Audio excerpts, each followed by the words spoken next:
Welcome to the Sample Chapter Podcast, the show where authors read a sample chapter from one of their books. Here's your host, Jason A. Meiske. And welcome back to another fantastic show, another episode of the Sample Chapter Podcast. That's right, we are the show where the authors read a sample chapter from one of their books. I am your host, as always, Jason A. Meiske, thriller author, and thank you so much for coming back week after week. I love being here. I love hearing from you, hearing from the audience, getting some wonderful feedback from everybody out there, that they like the show, they like this author or that author. From week to week, it's always a new author. It's always new stories. And, I thank you so much for reaching out and telling us, how much you appreciate it and how much you like it. And, like I said, I really love being here. I love doing this show. I love getting to meet all these authors. And the cool thing is from one variety to another. There's nonfiction, there's fiction, there's poetry, there's outlandish sci-fi, there's really creepy horror, there's sweet romance. I mean, it's just such good stuff. And you never know. As a reader or as a listener, from week to week, you don't really know until it downloads what you're going to get. Now, I say that because I'm assuming you went on over to iTunes or wherever it is you listen to podcasts and you hit that subscribe button, didn't you? Right? Yeah, you did, didn't you? Well, if you haven't, please do. Hit that subscribe button. It will automatically download into your device or onto your desktop, whatever it is that you listen to the show.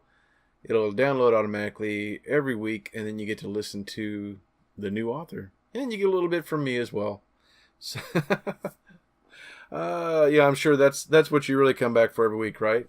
Some little bit of jibber jabber from Jason to see what he's up to and such. Yeah, right. That's what you're here for. Sure. So how do people reach out to us? How am I hearing from people? Well, there's email at samplechapterpodcast@gmail.com. You can shoot me an email. I've been having a wonderful email conversation with an upcoming guest that's going to blow your mind. I cannot wait. It's going to be a couple more weeks, but oh boy, I'm really, really excited. You can also follow us on Twitter at, here I go again. It's Chapter Sample. So just search Sample Chapter Podcast and you're going to find me on Twitter. I do know what our Facebook is, which is Sample Chapter Podcast on Facebook. You can find us and follow us on either one of those formats. If you're looking for me, author Jason A. Meiske is my Facebook name. That's where my page is. You can also click like or follow on my Amazon page for Jason A. Meiske, and that'll let you know whenever I've got my next book out. But I'm sure I'll let you know too.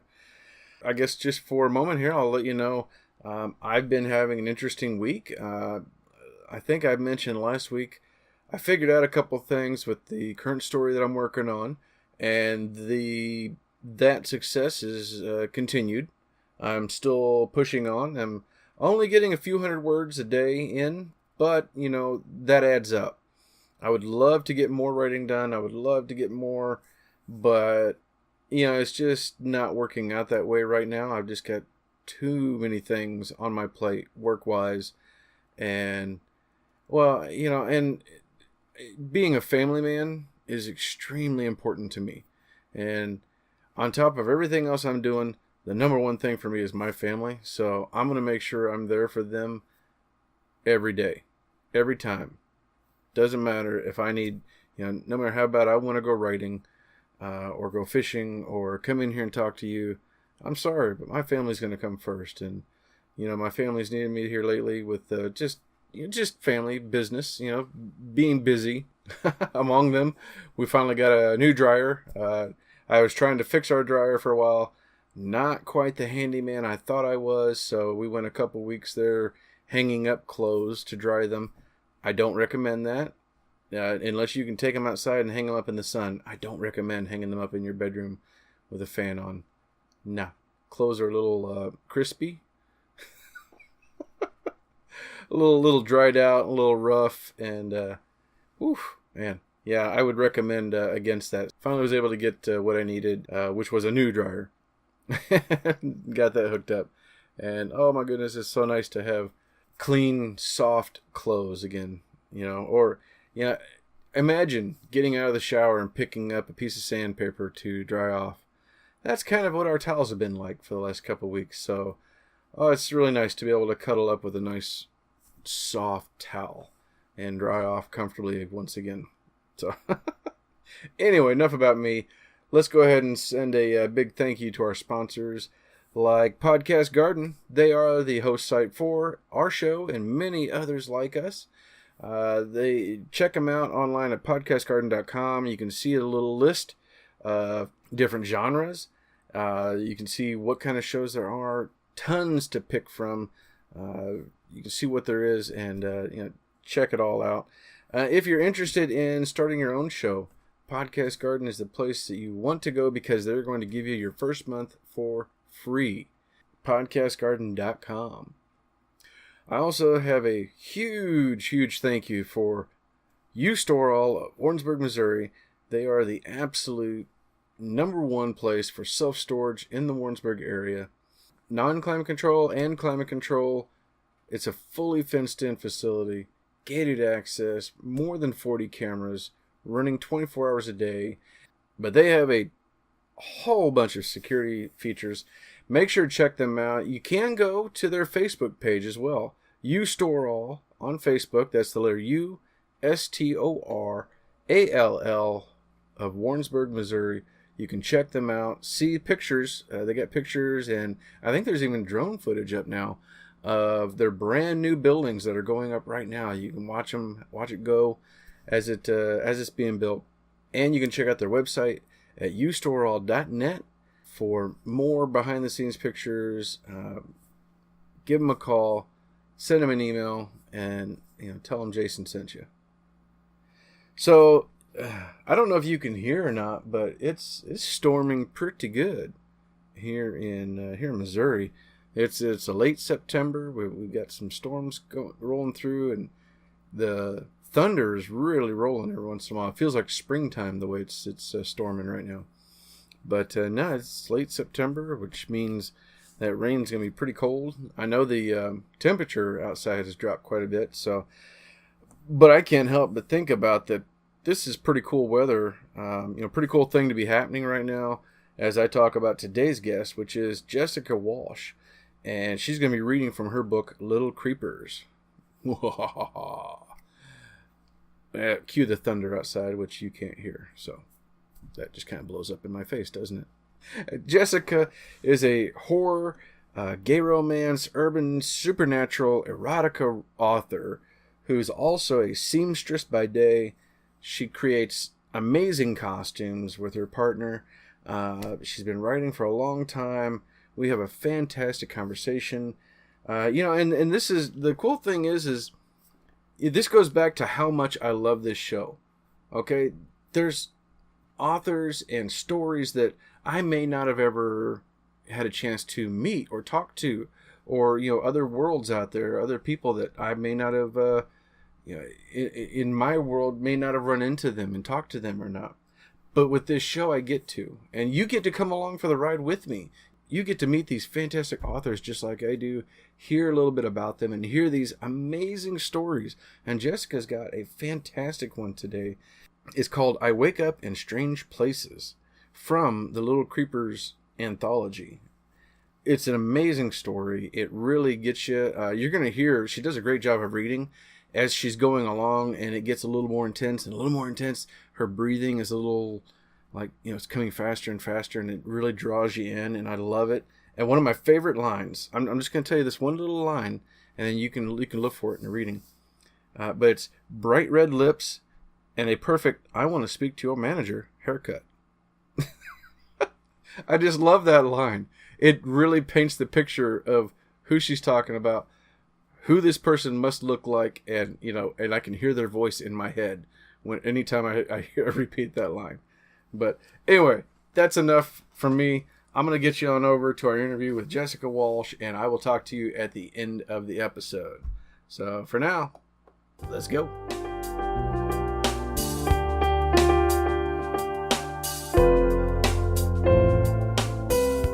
Hello, my friends. Welcome back to another episode of the Sample Chapter Podcast.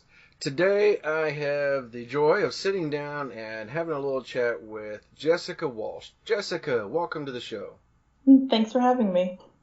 It's my pleasure. Well, tell the audience a little bit about you. Let's see. I'm a self-published author. I'm also a seamstress, and I spend most of my days either sewing or writing and traveling to conventions. We got to talk for a little while before the show started, and you were saying you do some cosplay and costuming. Oh yeah, lots of it. I specialize in plus size and huge ball gown dresses that I put on myself and my partner all the time. Ah, very cool. What do you have a favorite costume that you've put together so far? I made her a huge rainbow bright ball gown that has rainbow colored ruffles down the side of the skirt. Oh, that's awesome. And it's all scrap fabric from the basement, so it's every pattern and color you can think of down the side of the full skirt. It's probably the heaviest thing I've ever made. Oh my gosh. Yeah, see, and I'm old enough to remember Rainbow Bright when it came out, so I know exactly what you're talking about. What was gosh, I'm getting off subject now. What's the name of that the little brown guy that was in that? The little white guy that she had with her, the little furry star thing, was called Twink. Yeah, Twink. Okay, yeah, all right. Yeah, I remember I used to do some hot air ballooning, and we would use that instead of a sandbag. You throw it out of the balloon when you pass over the target area, and whoever gets the closest wins the race, the hot air balloon race. That's awesome. That's what we would throw out. So, and it always, it makes us stand out from the other sandbags. So now, you, aside from the cosplay and then doing your seamstress work, that's really cool. So you get to work from home, which is apparently that gives you some time for writing as well. Oh yeah, definitely. Awesome. And you've been writing for a long time? Yeah, pretty much since I can remember. Most of it was originally fanfic before I knew what that was. Like gargoyles and Star Trek. I'm dating myself. And then more anime-based fanfic, and then into my own original stuff. Okay, very cool. And then, like, what pushed you to want to go ahead and write your own book and finally get one out? I kind of always wanted to have a book published. I've always liked writing my own stories, and even with fanfic, I was always writing alternate universes where it was my own universe and my own story. I just put other people's characters into it, so it was kind of a natural progression. Mm-hmm. Yeah, well, that's pretty cool. Now, is there? Well, we were talking before then about the fan fiction, and beyond just fan fiction, and clearly you made some fans because it was one of your followers who suggested you to me. So, Hannah, if you're listening, very happy that you introduced Jessica to me. So, and then you've also met you got to meet somebody very special through there as well. Yeah, I actually met my partner of it'll be 17 years in October. Wow. We met on a Gundam Wing Yaoi mailing list. Gundam Wing, okay. And the fanfic is still up on the internet, and she hates me all the time when I mention that. Oh, that's awesome. Well, that's cool though. So, and that's really the way a lot of people are meeting anymore. I know my daughter did the same thing back in like 2008. So tell us about your first book that came out. The first book that you had published. My absolute first one is, would actually be the Hunter series that I have with my partner. That one or my first solo one? Oh no, that's fine. Yeah, the Hunter series. Yeah. Yeah. What's that about? It's an urban fantasy series that we came up with. It weirdly started as a fanfic, and then we rewrote it so it was original. And the idea is that there's this creature out there who's called Storyteller, and he can read your entire life like a book and change it any way he wants. Oh, okay. That's And then the characters and why they want that power and what they want to do with it, and the cost of using it. That's awesome. And that's called the Hunter series? Yeah, the first one is called Seeking the Storyteller. The second one is called Beneath the Chapter. And then we're working on the third one right now, which is actually called Page Turner. Wow, that's really great. Now, and then at what point what made you want to write your own story? I've always liked horror. She doesn't like it at all. And horror seems to work really well for little short stories, and I especially like the ones that just kind of creep up your back and don't leave the back of your head. And so I just started writing down little short ones until I had an anthology. Very cool. Okay. And what is that called? That one is Little Creepers. Little Creepers. Okay. And that's the book we're going to be hearing one of those stories today, right? Right. Very nice. How many stories did you put together in this? There's 14 stories in there. One is multiple chapters, and the rest of them are anywhere from 500 words to a couple pages long. Wow. 14 stories. That's awesome. Way to go. Holy cow. I'd probably have an anthology of maybe 3. If that. If that counts. I don't know if that's official anthology or not, if you do 3, but we'll see. I don't know. My stories keep rolling on, and then they turn into novels. So what are you working on now? Right now I'm working on the third Hunter's novel, Page Turner, and then also a series that's kind of been burning in the back of my head since high school. I don't really have a name for it yet. It's basically about these people who are different aspects of humanity. So I have one character who is basically the personification of conflict, but it's not a power he uses. It's how people act around him. So people get really angry and snappy around him, and he can't be around people because they end up getting almost homicidal if he's around them too much. Oh, wow. All right. Well, that's really cool. Now, going back a little bit, so all these years writing the different stories, you got your anthologies, the Hunter series, everything.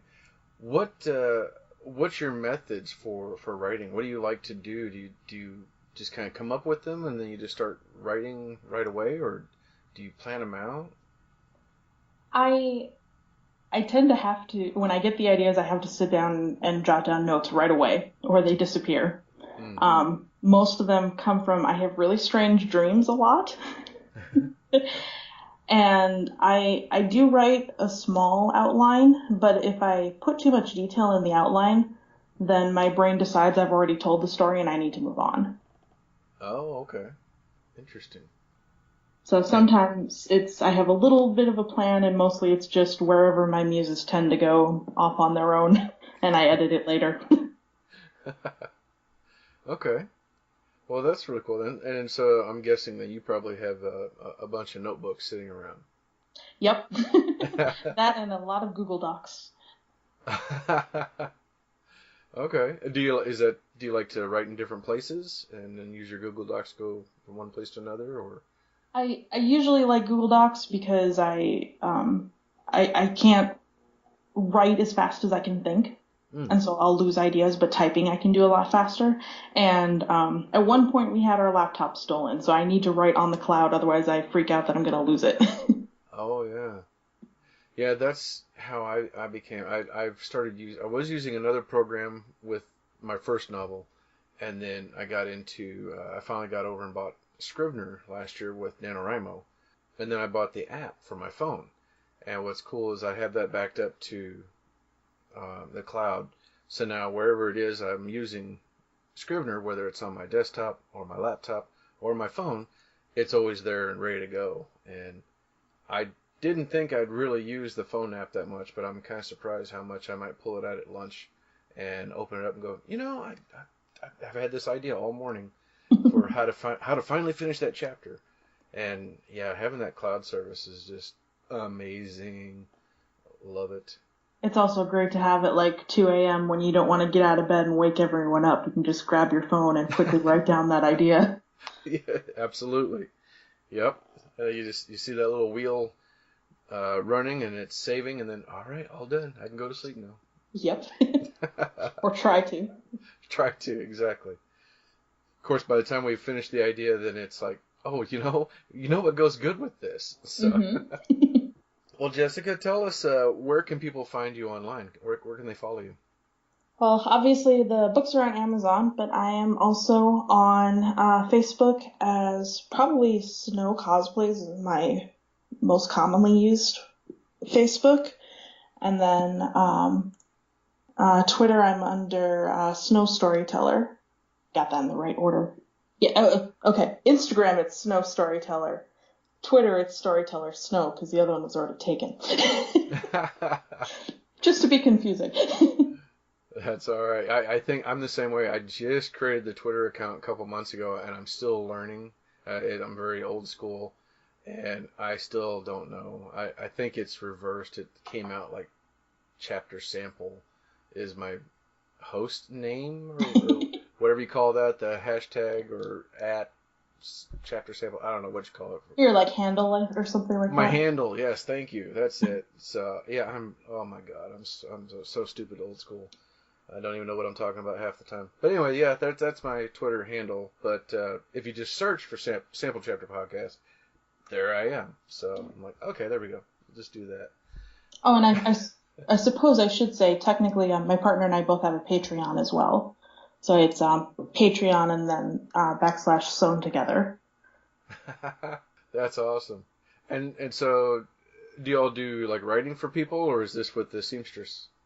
It's a mixture of stuff. It's kind of all encompassing. So depending on the tier, sometimes we have writing previews, and when a book goes up on pre-order, patrons know first. Costumes, they get to see them first, assuming I can actually show pictures and things like that. Awesome. All right. Well, yeah, I'll make sure and share all of these in the show notes. And do you want to tell us any more about Little Creepers before I hand the floor over to you? Little Creepers is... Well, so I used to be scared of absolutely everything. I was the kid who couldn't even watch the horror movies. I actually had a friend that I made tell me all the plots so I could watch them myself. And at one point, I ended up binging every horror movie I could find on Netflix and wrote down everything that started scaring me, and it just kind of stopped. And that's what these stories are. They're not necessarily like the jump scares and the large gory scares that jump out at you. It's the little things that creep up the back of your spine. Well, this sounds awesome. I can't wait to hear. I get to hear at least one of these, so I'm really excited. And Jennifer, thank you or Jessica, good grief. Good thing I edit the show. Jessica, thank you so much for coming on, and I really love talking to you and getting to know you, and yeah, I hope to have you back sometime, and yeah, I'm just so happy that you came on. Awesome. This is a lot of fun. Well, I'm happy to have you here, and ladies and gentlemen, I'm going to hand you over to Jessica Walsh reading I Wake Up in Strange Places from her book, Little Creepers. It's always been obnoxious and awkward, but never like this. I'm sitting on an airplane, the jet engines buzzing in my ears, and my mouth dry as if I'd been in a snoring contest with the guy next to me. I think he won, as I'm awake and he isn't. A small line of drool slipping down the side of his mouth to rest in his neatly cut blonde beard. I don't remember getting on this plane. I certainly don't remember an airport or baggage checks, security lines, uncomfortable seats. Last thing I remember is flipping through channels on my very much in need of an upgrade TV while laying in bed, wondering why I was paying for cable when I have a handful of streaming services. Or was this airplane a dream right now? Maybe it was inspired by some random documentary or reality show that felt the need to show its contestants flying to their destination. Maybe my brain was registering it as a bit too real, and nope. Kid's leg slams into the back of my seat, and I can hear them giggling with a high-pitched squeal in one immature joke or another. There's an attempt to shush them from one of their parental units, which results in more hushed giggling that erupts into a full-blown laughter when my seat is kicked again. Nope, I'm really here. I'm really sitting here crunched into a tight seat, seatbelt secure across my waist, like an overenthusiastic hug. There's a bag I don't recognize sitting on my bare feet, and it's making my left foot fall asleep. Oh, fuck. Had I known I'd wake up in the middle of a flight, I'd have at least worn socks to bed. At least they don't check tickets mid-flight. The flight is full, the jet engines creating a familiar blend of white noise along with the rambunctious children behind me. I can hear the stewardess at the front of the plane talking to her colleagues in a hushed voice to not disturb the passengers. After some consideration, I pull the bag at my feet into my lap and rummage through the contents. If I'm going to spend my evening here, I might as well know whose seat this is. Looks like a Mary Kay-style consultant. It's not the same brand, but it's definitely the same sales model of throwing parties in hopes of selling products. The bag is full of earrings with matching lip and nail colors. The bag also comes equipped with a name badge, Amanda, with bright red lips and a perfect I want to speak to your manager haircut. Nice to meet you, Amanda. Despite this being a somewhat normal occurrence for me, taking Amanda's seat is a new one. Usually I end up waking up at home, and I still have half a day of work to go through, or I end up in a bus when I should have been in line for coffee. It's always when I doze off, so I do my best not to. Caffeine and strong-smelling salts are my best friends, always close at hand to prevent this from happening as much as possible. But I guess I didn't predict the power of boring TV on my comfy bed after a long day.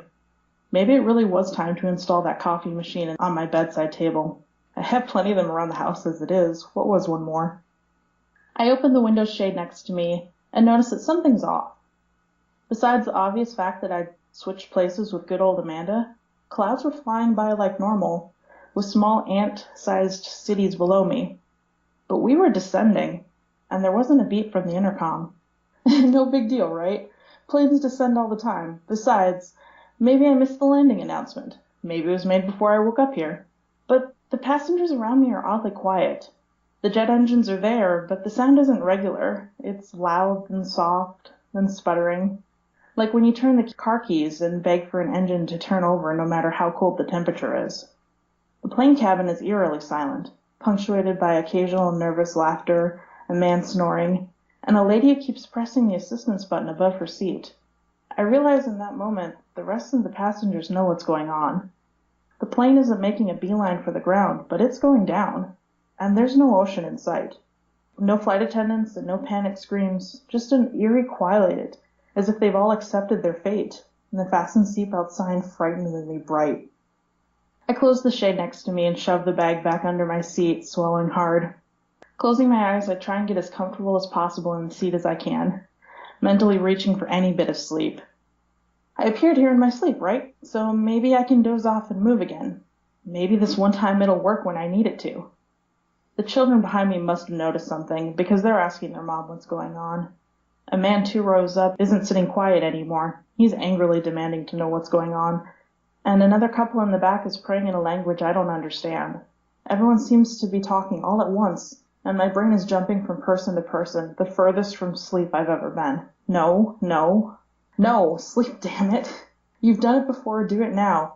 Don't think about the voices around you, the roaring engine, or the whining behind it. Close it all off and sleep. Think of a bed, fluffy sheets, and homemade quilts, cinnamon, chocolate, sheep, lover's arms, something, anything. Not the ground. Definitely not the air going by too fast. Not how the wings are dipping. Not the buildings that are close enough to make out company logos. And not the workers who decide to stay late. Nope, stop it. The windows are shut. Your imagination is running wild. You can't see the ground, so it isn't close. It can't be. But they're screaming now. There's begging and pleading. The speakers are dangerously silent, and the flight attendants are absent. Everyone's yelling, and I'm gripping the armrests, screaming silently that I'm not Amanda, and I'm really not supposed to be here. I'm not supposed to die today. I have a job, a life, a home, a family. I'm not Amanda. I'm not supposed to die today in her place. Where is she? Why isn't she here instead of me? My thoughts are swimming and panicking, sounding selfish and uncaring, and I don't care. This can't be happening. We can't be crashing. Go the fuck to sleep. Just this once. Work for me. Fucking sleep. The bed crashes into me as if I were the one moving. my world dropping down into pillows and bed sheets and not stale plain cycled air. I land hard enough to have trouble breathing before everything around me blacks out and fades back in. The jet engine sounds melt into a low hum from my TV, showing some cars on a racetrack with announcers who care more about their bad puns than driving on the track below. My stomach wants to hurl, but there's nothing inside.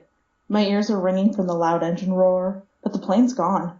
I curl my fingers and toes into the sheets, still not convinced it's real. I'm waiting to feel the seat kicked in my back again as the children behind me start screaming and clutching at their mother. I'm waiting to hear the intercom bing to life with a far too calm message of how everyone needs to make sure their seatbelts are on. Worst of all, I'm expecting Amanda's bag at my feet. All of that perfectly packaged lipstick and earring jingling around during the inevitable impact. None of that happens. I'm not there anymore. Nope.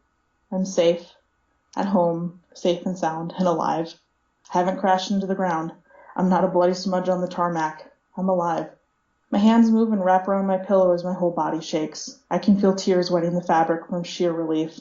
My heart is pounding, and the smell of fabric softener is calming my nerves like some overdramatic commercial. I can't get that single thought out of my head. I'm alive. But what about everyone else? I wonder if the man next to me ever woke up. I wonder if the children managed to make it out, and if they were able to hold on to their mother. I wonder if the man at the front ever got an answer. More importantly, what happened to Amanda? Had she been lying comfortably in my bed until I came back? Had she been sleeping just like me, her sock and shoe-covered feet tucked neatly under my sheets and quilt? Did she get swapped back into the plane when I left? Did she wake up just in time to hear the panic and the ground rushing up to meet them? That thought makes me feel even more nauseous. The thing is, sitting in my bed right now, I can see her bag still at my feet. The outline of her carry-on is outlined in my sheets, just next to where I can wiggle my toes. I somehow brought it back with me. That's never happened before. Is she looking for her bag? Is she even still alive to realize it's gone? And if I close my eyes again, will I find out?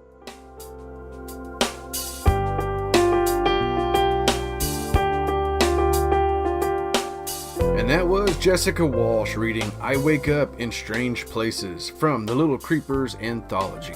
Make sure to follow the links here at the end of the show notes and pick up a copy today. It's such a great story. What did I tell you? You know, it was really cool. I was really drawn in by it, and yeah, it was fantastic. I love talking to Jessica.